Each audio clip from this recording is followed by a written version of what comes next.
айдас ба сургамж үзүүлж байна.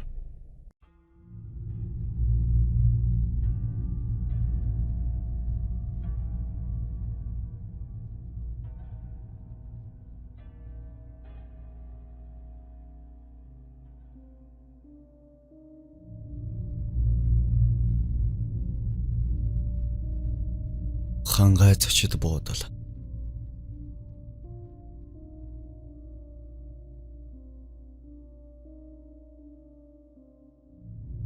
Барилгын сүндэрлэн болсон атлаа идэвгүй хүртэл ашиглалтанд ороогүй балгас бол сүнстэй гэдэг хангай зочид буудал юм. Зочид буудлын барилга нь идэвгүй балгас болсон ч завгар хийцийн хувьд гологдохооргүй. 1982 оны үед баригдсан уг буудлыг ердөө 10 жил ашигласан гэдэг. Тухайн үед Орос, Польш, Чех, Болгар, Германууд буудалд ёстой л манайхны өмнөө барьж нүрээ тахалдаг байсан зочид буудлын нэг байжээ. Тэр үедээ хамгийн тансагт тооцогддог байсан Румыны модон тавилгуудаар иж бүрэн тогтжуулж их дэлгүүрт өдөр шөнөгүй дугаарлан байж авдаг байсан 700-ийн орыг хэрэгэлдэг байсан гэнэ. Гэтэл Оросууд манайхаас гарч явсны дараа уг барилгын байж болох бүх зүйлийн тоноо дуусгасан гэх.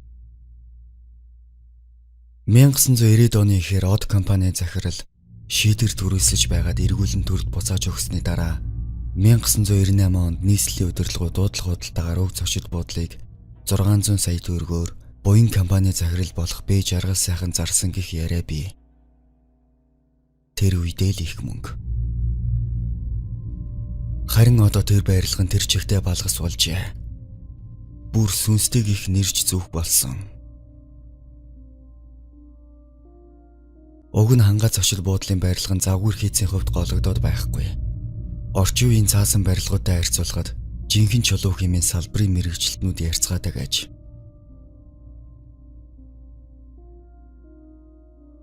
Энэхүү буудлын балгас болсон барилгыг буян компани захирал жаргал сайхан 2013 онд үйл ажиллагааныхын зөвшөөрлийг авч ашиглалтанд оруулна гэж байсан ч одоо болтол залбин нохой гудамжныхан цуглаж задгаа бие засах газар болж хотын өнгө үзэмжин цэргөөр нөлөөсөөр байгаа юм. Гэхдээ буудлын балгасыг ийм олон жилийн турш ашиглахгүй байгаа шалтгааны тухайд хувийн өмч гих ганц л гариулт байдаг.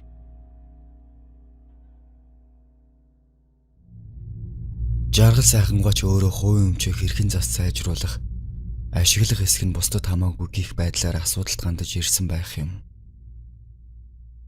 Тэгвэл яагаад уг зочид буудлыг газрын аймагчид болон олигорхуу тоолгүй тойрч 23 жил өнгөрөв. Жаргал сайхангаа уг барилгыг зарах гээд 7 удаа бүтлгүйцсэн гэдэг.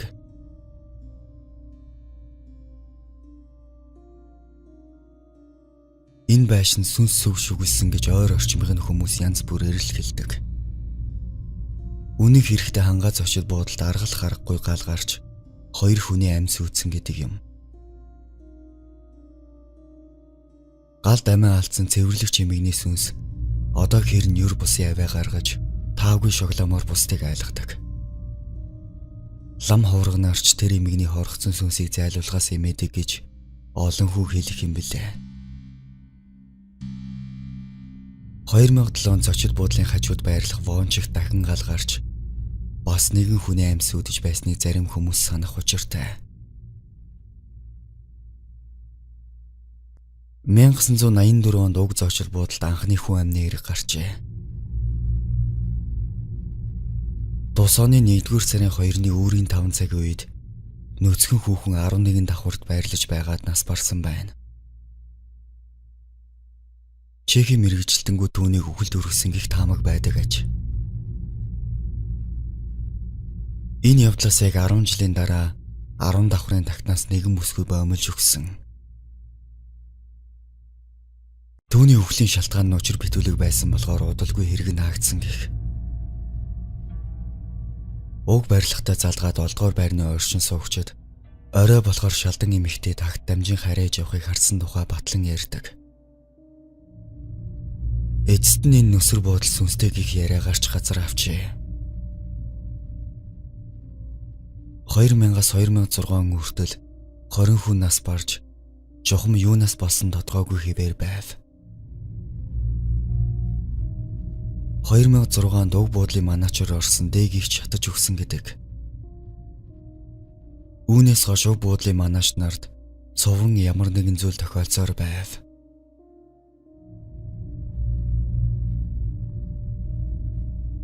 Уг буудлын манаачаар ажиллаж байсан хээгийгч шар хадны эмнэлгийн хурцын 4-р засгийн байнгын өвчлөлөгч болсон гэдэг. Түүнийг манаач хийж байх үед орон гэргүү 6 хүү 2 охин хангац очид буудалд хоноглохыг гуйсан байна. Өвгөн тэднийг өрөвдөд оруулсан ч төд удалгүй гинэт тэнэмэл хүүхдүүд уйлсаар манааш дээр ирж нэг нь 5 давхраас үсэрснээ хэлсэн байдаг. Энэ явдлаас 2 хоногийн дараа 5 давхар дутаа өвгөн гал маналзж байхыг харан гүн очтол тэр утаа гарсан газарт өнөөх нас барсан хүү байсан гэдэг. Ингээд л үүнийг харсан хэн шоконд орон галзуурсныг эхнэрийн баталжээ.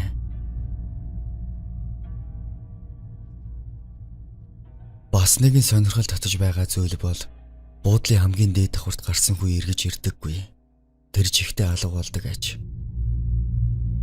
2010 онд манаач бэдэ аригтж байсан юм бас л буудал руу ороод осроггүй алга болсон байна. Тэр хоёрыг ид аригтж байтал 9 давхрын тагтан дээр 90 им хоёр үнсэлцэж бараг л бэлгийн ажил хийх гэж байгаа нь харагдаж. Манаач найз юм өвчин чинь очиод хөөгд гаргая гэж хэлээ тэр чихтэй орсроггүй болсон гэдэг. Хангац очиод буудлыг худалдаж авахар шийдсэн бизнесмэнүүд лам бөөгөөр үзүүлж харуулхад энэ бол хороо шингсэн газар. Чи болон чиний гэр бүлийнхний амийг авна. Бойл. Гэхээс өөр үг хэлдэггүй гэнэ. Тэгвэл хамгийн баттай зөвл гэвэл тус очид буудал нэгэн бүлэглэлийн уулзал болдог гэхээрээ. Хажи итгээд зан үлдээ тусгай гişүнжлэлтэй. Дотроо зэрэг дэвтэй Аалц хэлбэрийн тэмдгэрээ биений таньдаг бүлэглэл гэнэ.